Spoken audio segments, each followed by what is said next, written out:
Hi, everyone. Welcome back to Ontology Explained. I'm Casey Hart, a philosopher and an ontologist, and today we're going to wrap up the Intro to Ontology series with 3 signs that you need in ontology.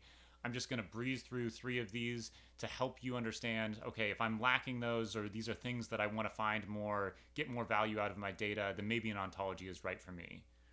Those 3 things are more understanding, more reusability, and explainability from your data. Let's hit each of them in turn. First, understanding. So imagine you're building a workout application that's going to recommend exercises that somebody might use. We can split this into sort of 2 camps. One is just sort of basic, we're returning data just as it is. So we could have a big list of exercises you could do and just return them randomly to people so that they could rate them or something like that. Give them a try. That's great. That doesn't require a deep understanding of the data. But then contrast that with what you might do if you were a personal trainer. When someone asks for a workout routine in that case, you're thinking, what are their goals? You're thinking, what are their injuries? What equipment do they have to work with? And then you're going to try and build a holistic program that uses all of those things together, right? So if somebody is on the road all of the time, then maybe we recommend workout systems that don't use as much equipment. Or if somebody has a home gym with certain equipment, we'll try and leverage that. For another application, think about doing a payroll. On the one hand, we might have a pretty simple case that doesn't require a lot of understanding. Maybe we're just totaling up hours for hourly employees and then we're multiplying by their hourly wage. That's great, but not super complicated. Nothing about that says we really need an ontology. But consider a more complicated case. You're running a consultancy firm or some other industry where your different employees get different rates based on their levels of expertise.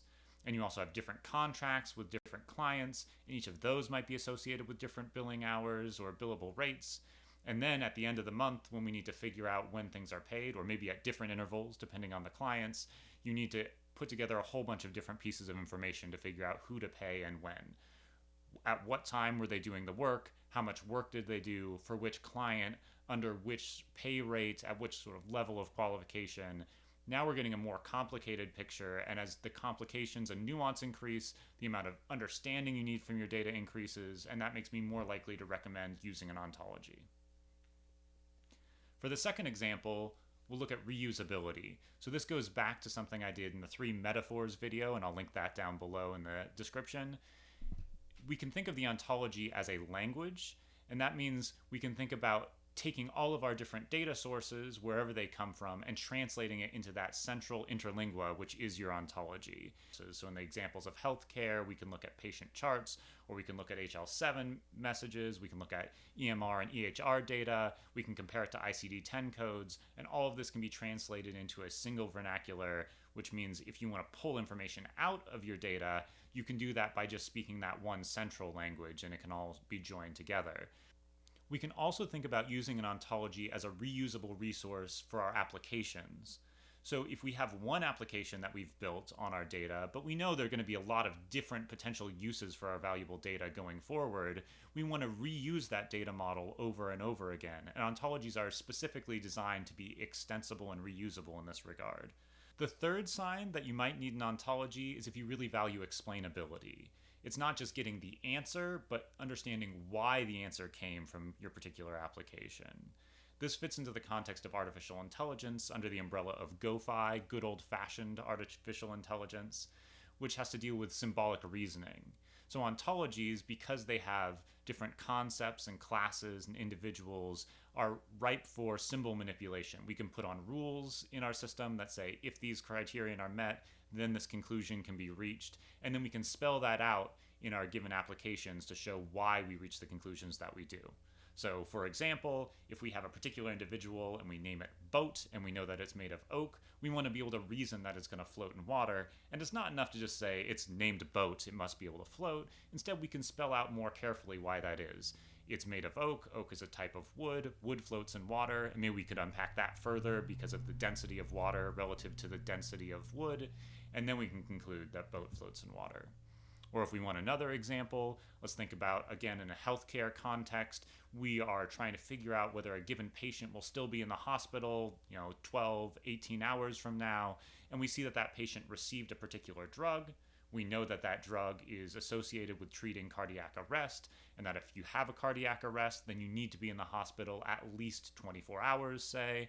then we can conclude, well, if this patient's been here 6 hours, they need to be here at least 18 hours more. And you can easily imagine how this is valuable for hospitals that want to reason about how many nurses do I need to have on staff, or will I have some bed available for new patients? When will I know that my resources are maxed out and I need to consult with other medical facilities in the area to take patients? So, when is explainability really valuable? Well, that's when you need to earn trust from the users of your data, the users of your applications, and that often falls under two umbrellas. Either there's a lot of money associated with this, or there's litigation or legal ramifications for it. So, if we're buying stocks, then we might have to worry about, well, one, there are millions of dollars at stake, so we need to be able to explain why we did what we did.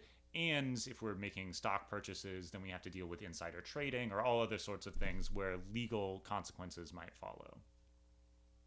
So, in summary, ontologies promote an understanding that can be reused across datasets and applications and then can serve up explainable, trusted output.